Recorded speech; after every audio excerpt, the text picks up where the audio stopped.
The evening air carried the scent of resin and damp soil when they were brought through the gates.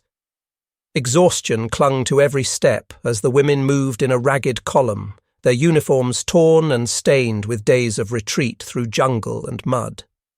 They had been captured 3 days prior, and the march to this place had drained whatever strength remained in their bodies. Fear, however, kept them alert. Fear sharpened every sense, made every shadow feel like a threat, every sound like the prelude to violence. They had been taught what to expect in captivity, and none of it offered hope. The structure before them was utilitarian, built from rough-hewn timber that still wept sap in places where the wood was fresh. It stood among a cluster of similar buildings, all temporary, all functional, erected with the speed that military necessity demanded. Guards gestured them forward, their faces unreadable in the fading light. No one spoke harshly, but the women understood the silent commands.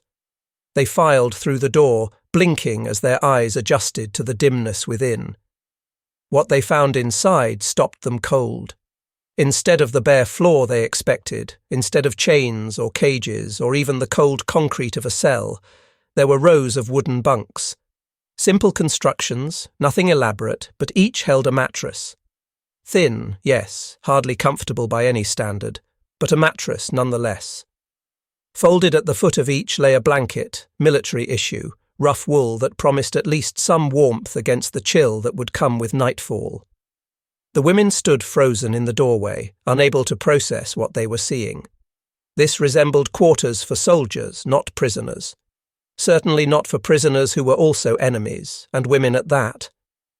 Confusion rippled through the group.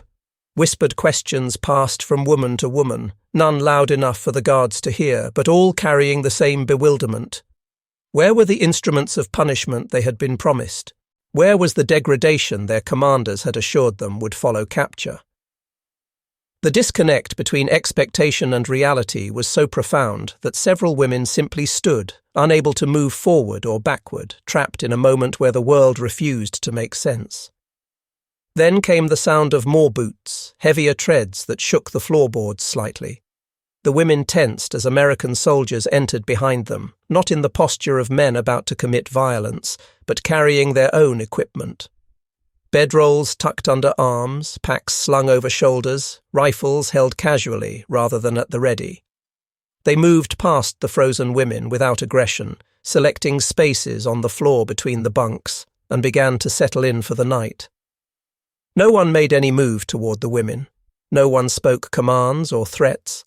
The soldiers simply began the routine process of preparing to sleep, unbuckling belts, removing boots, arranging their gear with the practiced efficiency of men who had done this hundreds of times before. Panic crashed over the prisoners like a physical wave. The implications flooded their minds all at once. These men intended to sleep here, in the same room, in the same space where the women would be forced to spend the night. Everything they had been told about American soldiers surged to the forefront of consciousness. Brutal men who would see women as nothing more than objects to be used and discarded. Their training officers' words echoed in memory with terrible clarity. Capture means the end of honor. The Americans will show no mercy, especially not to women. Better to die fighting than to fall into their hands. And yet here they stood, surrounded by these supposedly savage men, and nothing was happening. No violence materialized. No crude gestures or leering glances. The soldiers were, inexplicably, simply preparing to sleep. One woman near the back of the group made a small sound, something between a gasp and a sob. Others clutched at each other's arms, seeking any anchor in a situation that made no sense. They waited for orders that never came, for the cruelty that failed to manifest. Instead, the Americans continued their evening routine as though the women were not even present. One soldier, young with dark hair that fell across his forehead, sat heavily on the floor and pulled off his boots with a sigh that spoke of profound weariness. He set them beside his pack, wiggled his toes briefly, then leaned back against the wall and closed his eyes. Another, older with premature grey at his temples, checked his rifle one final time, before setting it carefully within reach, then stretched out on his bedroll without ceremony. The young woman who had worked as a nurse before conscription found herself watching these men with a confusion so complete it felt like vertigo. Her mind kept trying to reconcile what she saw with what she had been taught to expect, and the pieces refused to fit together. These were the enemy. These were the men who had killed her countrymen, who had bombed her cities, who represented everything her nation had been fighting against. Yet they looked nothing like the monsters of propaganda. They looked tired. They looked like farmers at the end of a long harvest, like fishermen returning from a difficult day at sea. They looked, she realized with a jolt that made her hands shake, human. The silence in the barracks grew thick and heavy.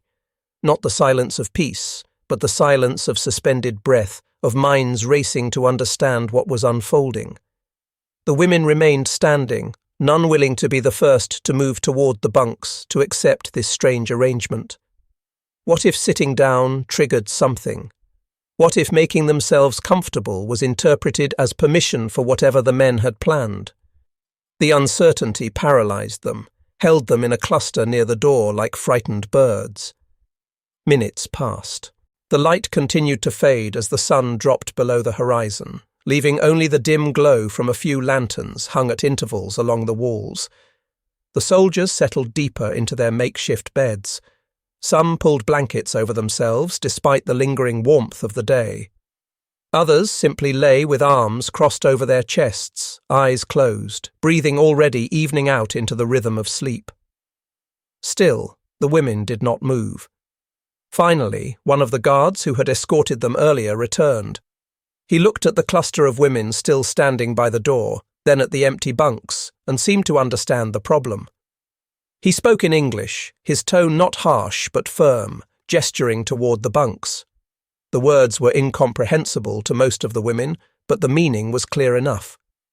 "You are supposed to sleep there. Use the bunks. This is your space." When they still hesitated, he walked to the nearest bunk, patted the mattress, then pointed at them again.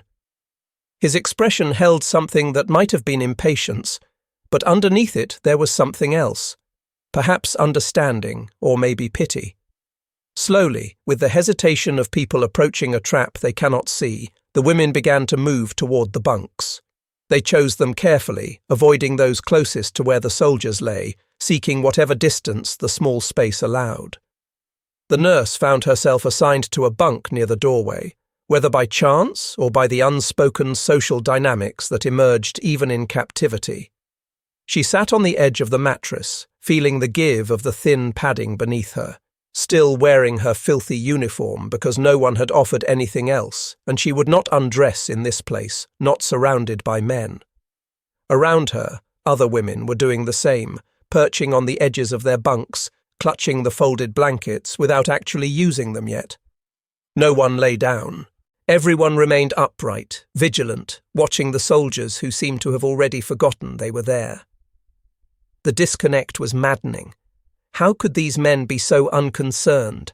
How could they sleep, vulnerable and unarmed for the most part, with enemy prisoners just feet away? It made no tactical sense. It violated every principle of warfare the women understood, unless the Americans did not see them as threats. The thought crept into the nurse's mind, unbidden and unwelcome. If the soldiers did not fear them, did not see them as dangerous or even as enemies in that moment, then what did they see? Women. Just women. Tired, captured, defeated women who posed no more threat than would any civilian. The idea should have been insulting, should have stung with the implication of weakness. Instead, it carried a strange quality of something almost like respect. To not be feared meant they were not seen as animals or objects, but as people who could be trusted, at least minimally, at least enough to share sleeping quarters. The first night stretched endlessly. The nurse sat on her bunk, back rigid, hands gripped together in her lap, and listened. Every sound felt magnified in the darkness. The creak of floorboards as someone shifted position, the soft rustle of fabric, the steady rhythm of breathing that came from all corners of the room. Some of the soldiers snored, soft rattling sounds that should have been reassuring in their ordinariness, but instead felt ominous. What if they were pretending? What if this was all an elaborate ruse, waiting for the women to lower their guard, to fall asleep, before the real nightmare began? But hours passed, and nothing happened. The night air grew cooler, seeping through the gaps in the walls, and eventually the nurse found herself pulling the blanket around her shoulders, still sitting upright but needing the warmth. Around her she could hear other women doing the same, the whisper of wool against cloth nearly silent but present. No one spoke. The fear of drawing attention was too great. They communicated only through glances when enough moonlight filtered through the windows, through the shared tension that connected them all like an invisible cord. One of the soldiers closest to her turned in his sleep, and every woman in the barracks froze. Hearts hammered against ribs. Breathing stopped, but the man only settled into a different position, made a small sound in the back of his throat, and continued sleeping. The threat that had seemed so imminent faded back into potential rather than reality. Gradually, oxygen returned to lungs. Muscles that had tensed in preparation for flight or fight reluctantly eased, though not completely. They could not afford to relax completely. Not here, not now, possibly not ever. The nurse found her gaze drawn again and again to the sleeping soldiers. In the dim light, their faces looked different than they did during the day. Softer somehow, younger. The guards who had brought them here had seemed imposing in their uniforms, representing all the might and machinery of the American military. But asleep, they looked like anyone. Like her brothers might have looked, or her father when he returned from the fields, or the young men from her village who had marched away to war with flags and songs and promises to return victorious. The enemy, she was discovering, did not look evil in sleep. The enemy looked heartbreakingly ordinary. This observation disturbed her more than cruelty would have. Cruelty she could understand, could categorize, could react to with appropriate fear and hatred. This strange mercy, this inexplicable kindness, or at least absence of violence, defied her ability to process it. Her worldview had been constructed on certain assumptions about the nature of the enemy, about what Americans were and what they wanted. Every assumption was being challenged by the simple act of men sleeping peacefully while their prisoners watched, and nothing in her training had prepared her for this. As the night wore on, exhaustion finally began to overcome fear in some of the women. The nurse heard the first soft sounds of crying, quickly muffled from somewhere across the room. Whether tears of relief or continued terror, she could not tell. Perhaps both. Perhaps something for which there were no adequate words. She felt her own eyes burning, but refused to let the tears fall. Crying felt like surrender, like acknowledging defeat not just in battle, but in belief. She was not ready for that. Not yet. But her body was making demands her will could not indefinitely deny. The days of running, of hiding, of going without proper food or rest had extracted a toll that could not be ignored forever. At some point in the darkest hours before dawn, the nurse found herself leaning back against the wall behind her bunk, then sliding sideways, then lying down almost without conscious decision. The mattress felt impossibly soft after sleeping on jungle ground. The blanket, rough as it was, held warmth. Her eyes closed despite her intentions, and sleep claimed her in fits and starts, never deep, never restful, but sleep nonetheless. When consciousness returned with the first grey light of morning, her first emotion was shame. She had slept while surrounded by enemies. She had let down her guard, made herself vulnerable, betrayed the vigilance that should have kept her alert all night. But looking around the barracks in the growing light, she saw that she was not alone in this failure.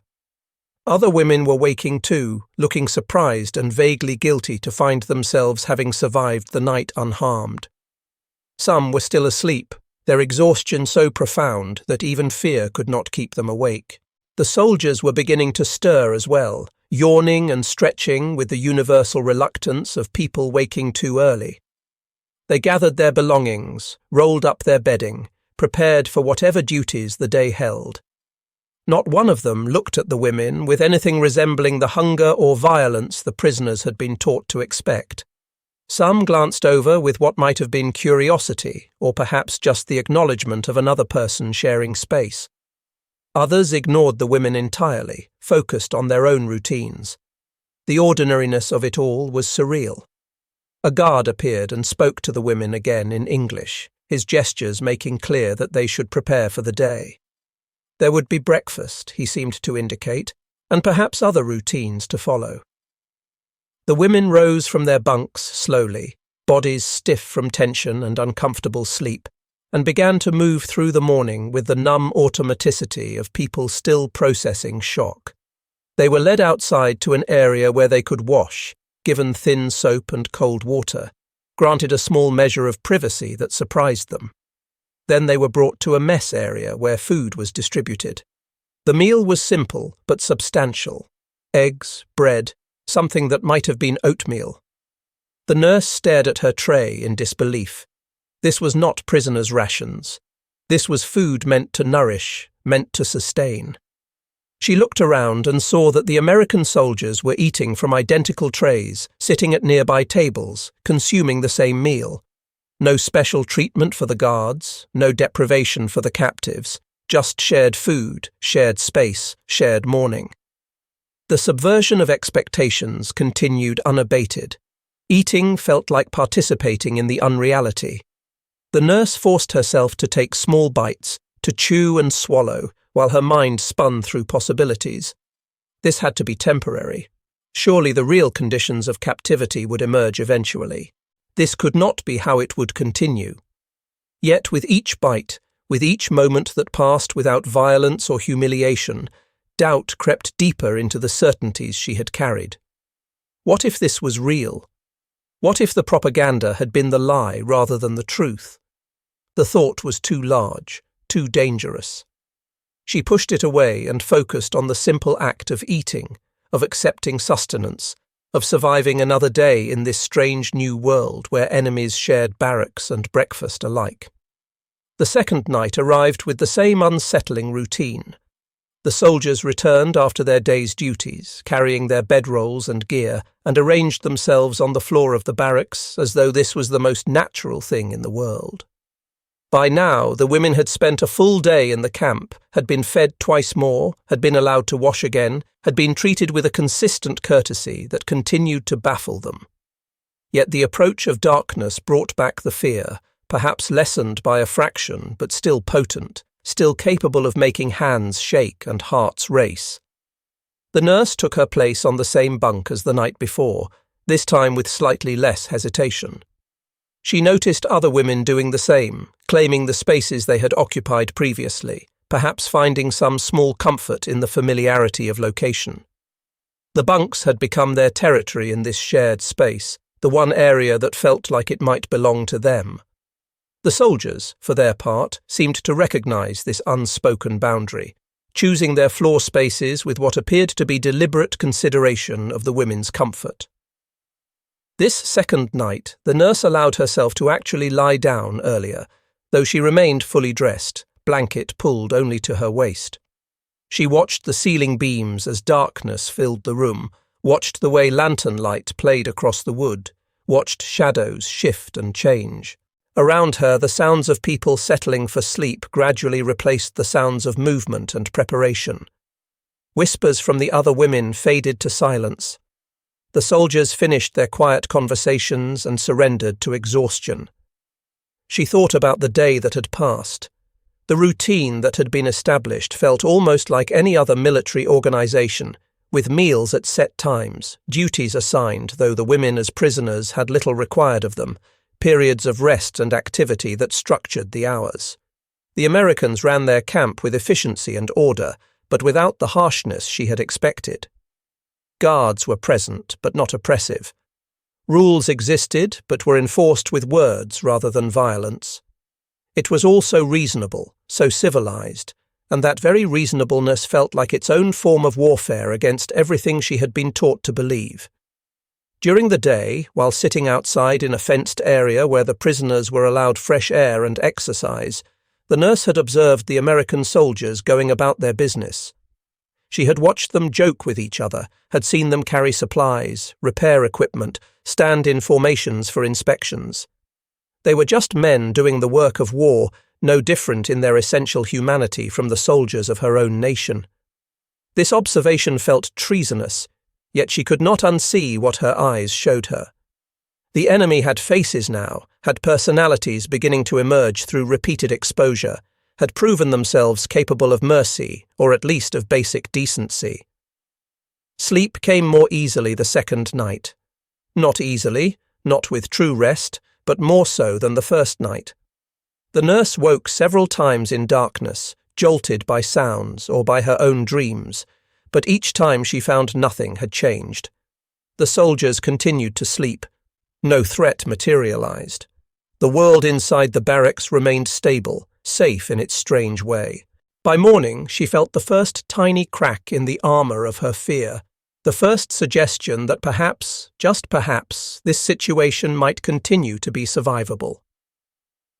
The third day brought a subtle shift. The women began to talk among themselves more freely, no longer limiting themselves to fearful whispers, but engaging in quiet conversations during the times they were left to themselves. They discussed the food, which continued to be adequate and sometimes even good. They talked about the guards, beginning to distinguish between individuals, noting that one was particularly young, while another seemed older and more reserved. They wondered aloud about what would happen to them, whether they would remain in this camp or be moved elsewhere, whether their families knew they were alive.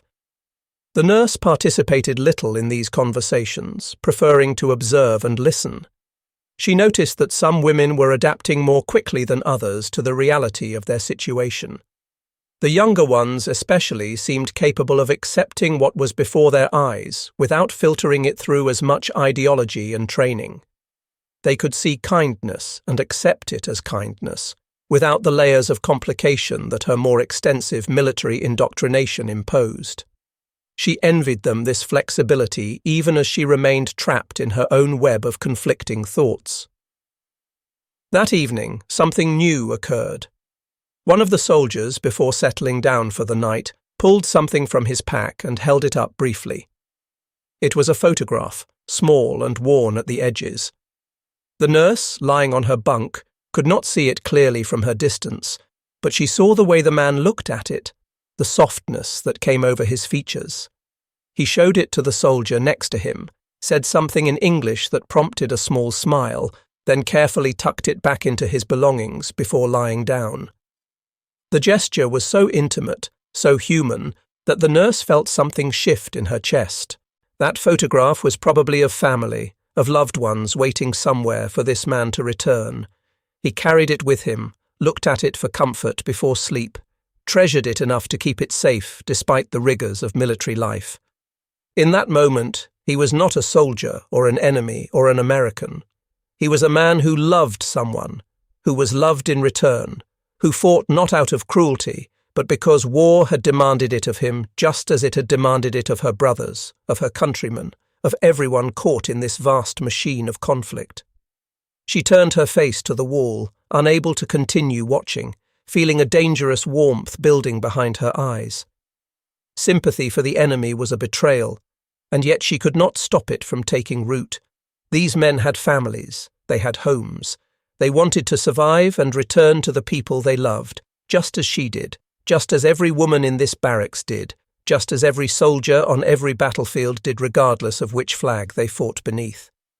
The war suddenly seemed less like a clear division between good and evil and more like a tragedy that had captured them all. The fourth night found the women actually preparing for bed with something approaching normalcy. They removed their outer layers now, having been provided with clean shirts to sleep in, and did so with only mild self-consciousness. The soldiers, true to their pattern, turned their backs during these moments, granting privacy without being asked. This small courtesy spoke volumes. These men understood shame, understood modesty, understood the vulnerability of women in a room full of men, and they chose to respect it. The nurse lay down that night without the rigid tension that had characterized the previous nights. Her body was learning, against her will perhaps, that this space was not a place of immediate danger. The constant flood of fear-driven chemicals that had kept her alert and anxious was beginning to ebb, allowing her to feel the true depth of her exhaustion. She pulled the blanket up to her chin, closed her eyes, and this time when sleep came, it was deeper, darker, more complete. She dreamed of home that night, of the small house where she had grown up, of her mother in the kitchen preparing fish and rice, of the sound of her father's voice calling her for dinner. But when she woke in the grey dawn, she was confused about where she was. For just a moment, still caught between sleep and waking, she thought she was in the nurses' barracks at her last posting. Then reality reasserted itself and she remembered. Prisoner, American camp, enemy all around. But strangely, the realization did not bring the spike of terror it once would have. Instead, there was a dull acceptance, a recognition that this was her reality now, and it was not, at least so far, the hell she had been promised. The days began to blend together after that. A week passed, though the nurse was not entirely certain of the exact count. Time in captivity had a strange quality, both dragging slowly and somehow slipping past without clear markers. The routine became familiar. Wake, wash, eat, pass the day in the prisoner area, eat again, return to the barracks for evening, and then the strange intimacy of sleeping in the same room as the American soldiers. Each repetition made it feel slightly more normal, slightly less impossible. The women developed their own small society within the confines of their captivity. Friendships formed or strengthened based on who bunked near whom, who shared similar temperaments, who could provide comfort when the weight of their situation became too heavy. The nurse found herself in the role of counsellor to some of the younger women, though she felt far from qualified to offer wisdom when her own understanding of their situation was so confused. Still, she listened when they talked, offered what reassurance she could, and tried to model a kind of calm acceptance even when her internal state was anything but calm. She learned more about the soldiers too, through observation, since communication remained limited by language. The young one with dark hair was named something that sounded like Tommy, based on what his fellow soldiers called him. He was often assigned to bring the women their meals or to escort them to the washing area. His manner was unfailingly polite, his gestures gentle, his presence somehow less threatening than the older soldiers perhaps because his youth made him seem less like a warrior and more like someone's son. The older man with grey at his temples was quieter, more reserved, but when he smiled at something another soldier said, his whole face transformed into something kind and grandfatherly. These observations accumulated like drops of water slowly filling a vessel. Each small moment of humanity witnessed, each tiny kindness received, each night passed without violence or cruelty. They all added up to a weight that pressed against the foundations of everything the nurse had believed about the enemy. She found herself having silent arguments with her training officer, with the propaganda she had absorbed, with her own previous certainty. How could these men be monsters when they slept so peacefully? How could they be demons when they shared their food and granted privacy and spoke with gentle voices? The cognitive dissonance was exhausting, more tiring than the physical privations of captivity. One evening, about 10 days into their imprisonment, something happened that would stick in the nurse's memory for the rest of her life. One of the younger women, a girl barely 19 who had worked in communications before capture, had been crying quietly on her bunk. Not loudly, not dramatically, but with the kind of soft, hopeless sobbing that speaks of complete despair. The sound was heartbreaking, made worse by the girl's attempts to muffle it, to not disturb others. The nurse had risen to go comfort her when one of the American soldiers beat her to it. Tommy, the young one, had apparently heard the crying from his position on the floor. He got up, approached the girl's bunk slowly, and stopped a respectful distance away.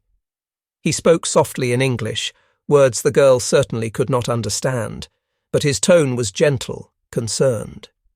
When she looked up at him with red, swollen eyes, he held out something. It was a handkerchief, clean white cloth that he must have saved from his own supplies. He gestured for her to take it, to use it for her tears. The girl stared at the handkerchief as though it might be a trap, some kind of trick. But Tommy simply stood there, patient, arm extended, offering this small comfort. Finally, trembling, she reached out and took it. She pressed it to her face, absorbing the tears, and the kindness of the gesture seemed to break something open in her. The sobbing intensified briefly, but it had a different quality now.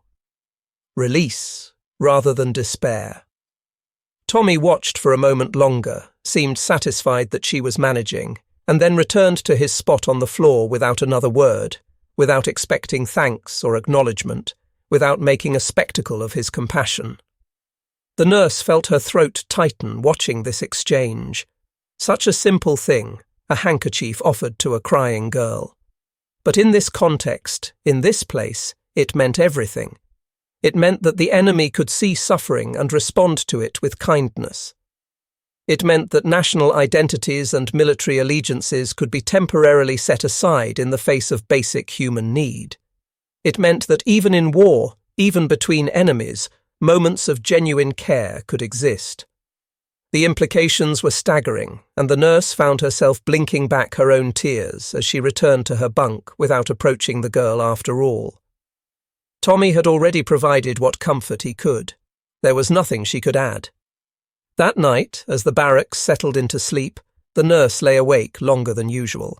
She was thinking about the handkerchief, about the look on Tommy's face when he had offered it, about the gentle patience in his posture. She was thinking about all the small kindnesses she had witnessed, all the moments that had chipped away at her certainty about the nature of the enemy. And she was thinking about what she would say if she ever made it home, if she ever had to explain what captivity had been like, what the Americans had been like. Who would believe her? How could she describe this strange mercy without sounding like she had been brainwashed or had betrayed her principles? The truth was complicated in a way that propaganda never was. Propaganda dealt in absolutes, in clear divisions between good and evil, righteous and wicked. Reality offered no such clarity. Reality was men who fought for their country but carried pictures of their children. Reality was enemies who shared their food and their sleeping space. Reality was the complicated mess of human beings trying to survive a war while maintaining their humanity, not always succeeding, but sometimes, surprisingly, managing brief moments of grace. She thought about the officer who had trained them, who had warned them so vehemently about what capture would mean. Had he been lying deliberately, trying to keep them afraid enough to fight to the death? Or had he himself believed the propaganda, never having encountered the reality of American treatment of prisoners? The nurse suspected the latter.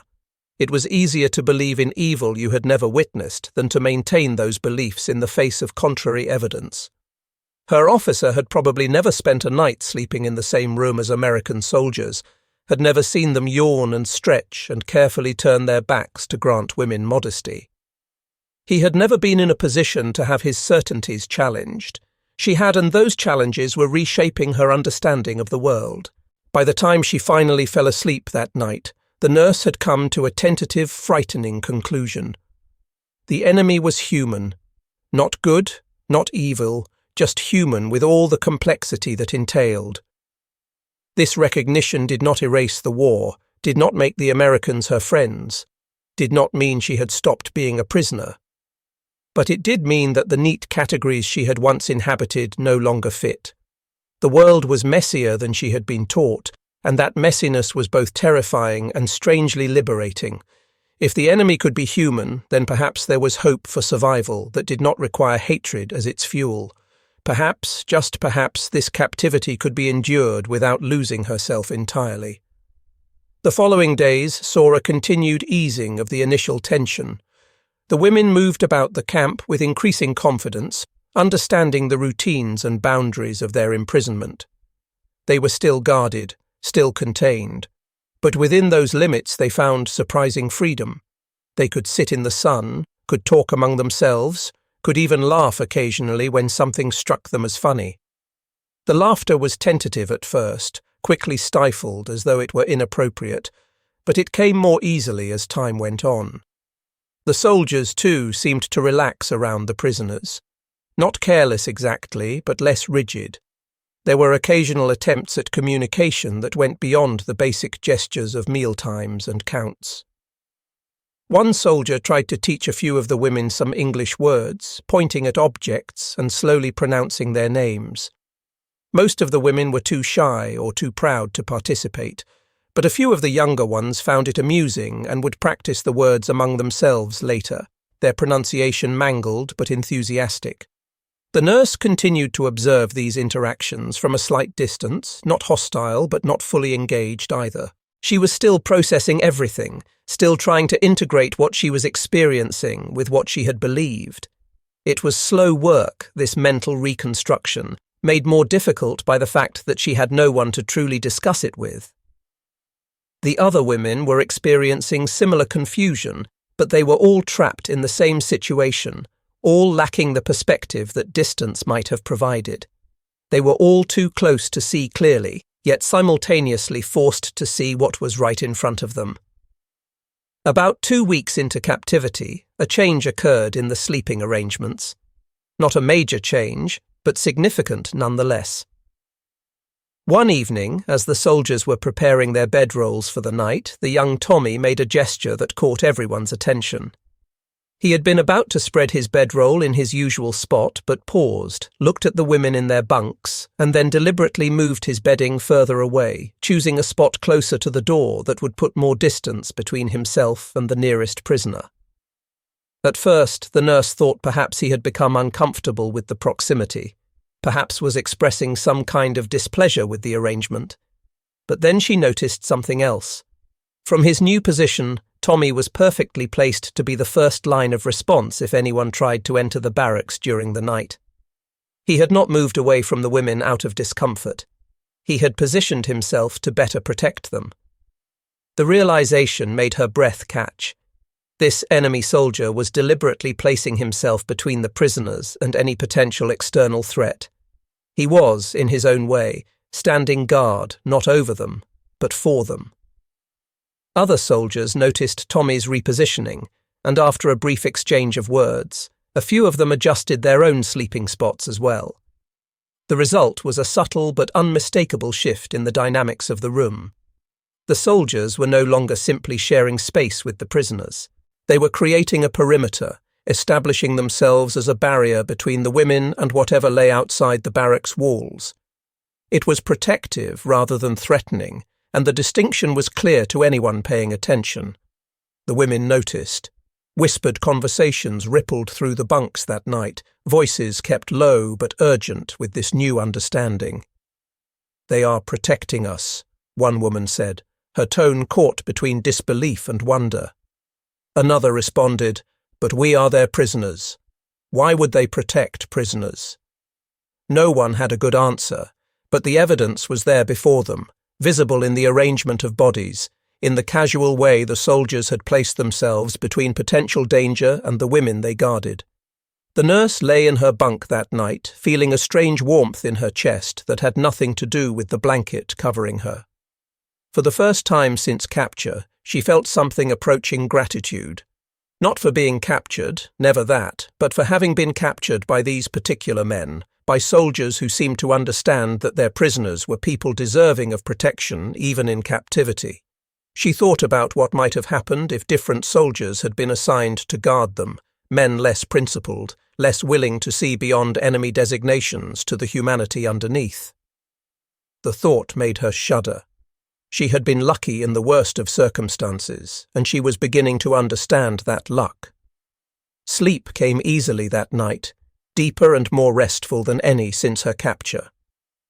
The nurse woke once in the darkness, disoriented briefly, but instead of fear, she felt something closer to peace. She could hear the soldiers breathing in their sleep, could hear one of them snoring softly, could hear the wind moving through the trees outside.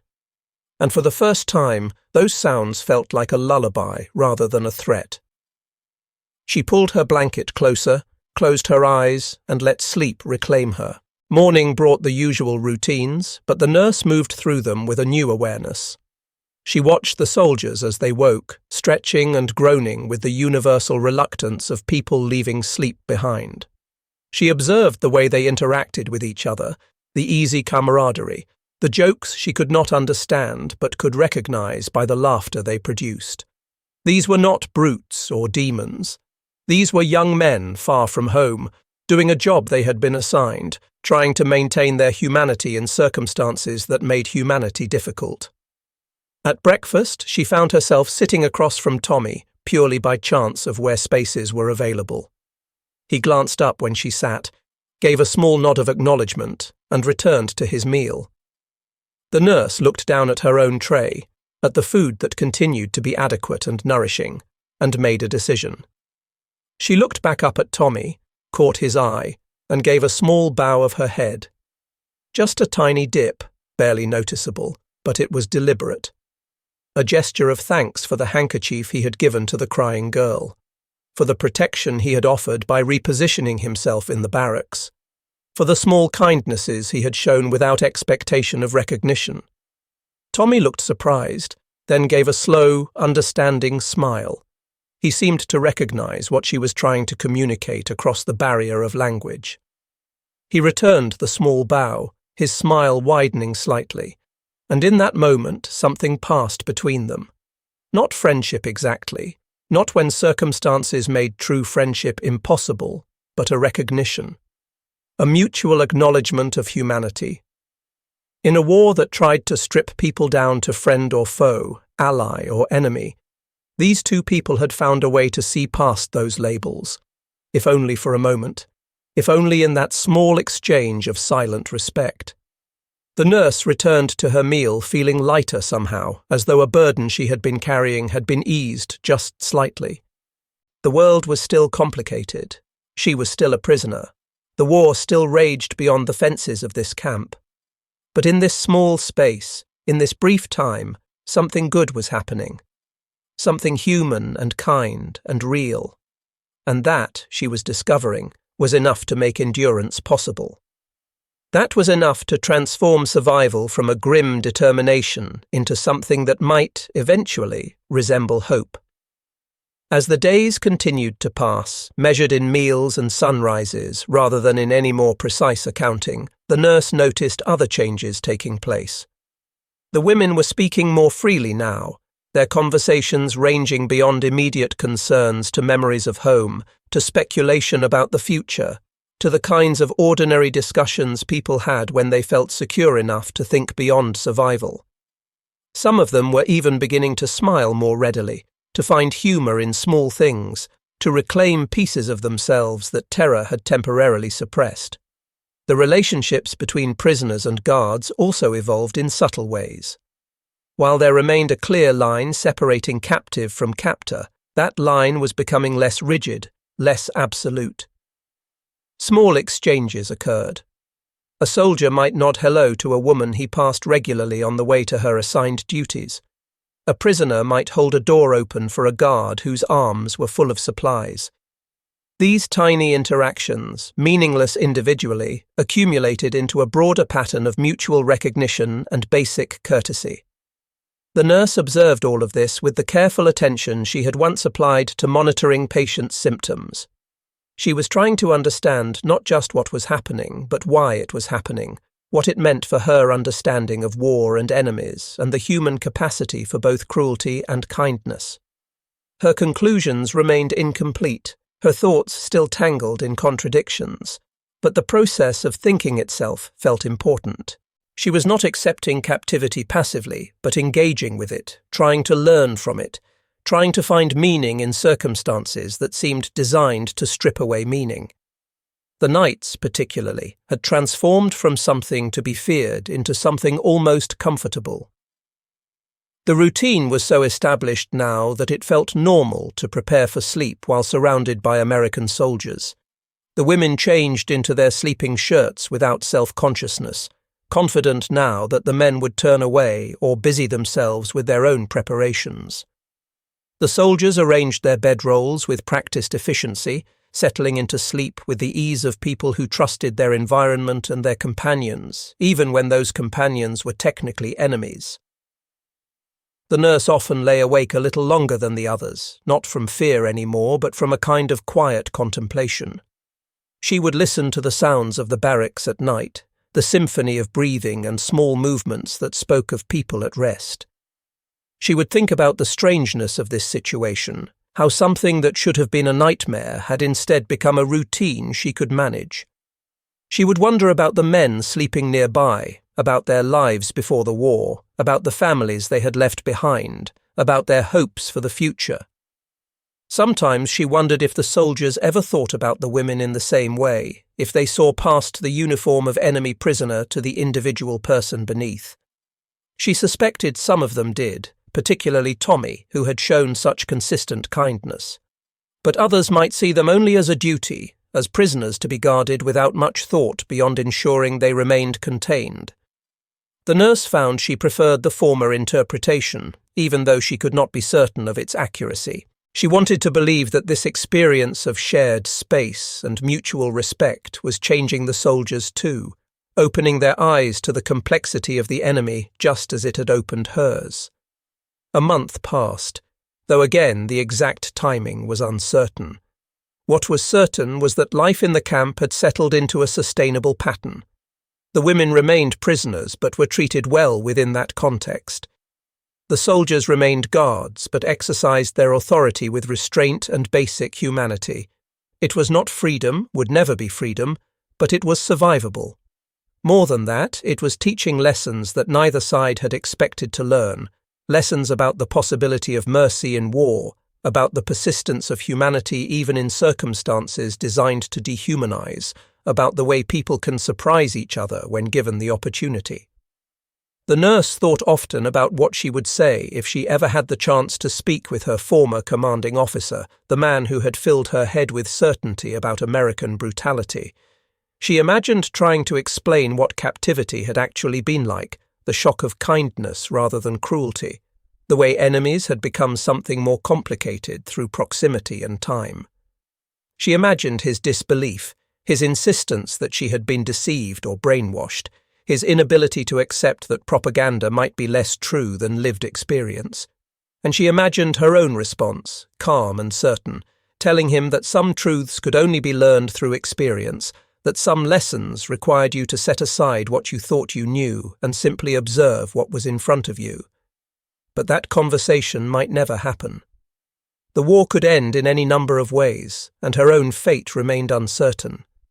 She might spend years in captivity. She might be released or exchanged.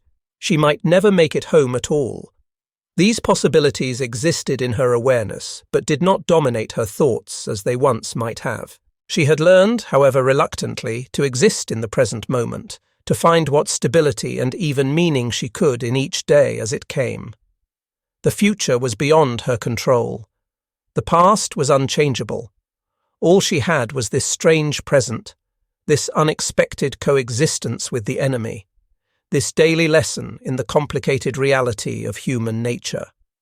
In the barracks at night, lying in her bunk while American soldiers slept nearby, the nurse often found herself experiencing something she had not felt since before her capture. Not happiness exactly, not when circumstances remained so constrained, but something like peace. A quiet acceptance of what was, coupled with a recognition that human beings were capable of surprising grace even in the worst situations. The men who slept nearby were still her enemies in the formal sense, soldiers of a nation at war with her own. But they were also something else now. They were the men who had chosen mercy when they might have chosen cruelty. They were the men who shared their food and their sleeping space, who granted privacy and protection, who saw prisoners as people deserving of basic dignity. That recognition, hard-won and complicated, was what allowed the nurse to close her eyes at night without fear. That recognition was what transformed captivity from a countdown to death into a strange kind of living. And that recognition would stay with her, regardless of what came next, as proof that even in war's darkest moments, the human spirit could find ways to assert its best qualities. Not always, certainly not universally, but sometimes. And sometimes she was learning, was enough.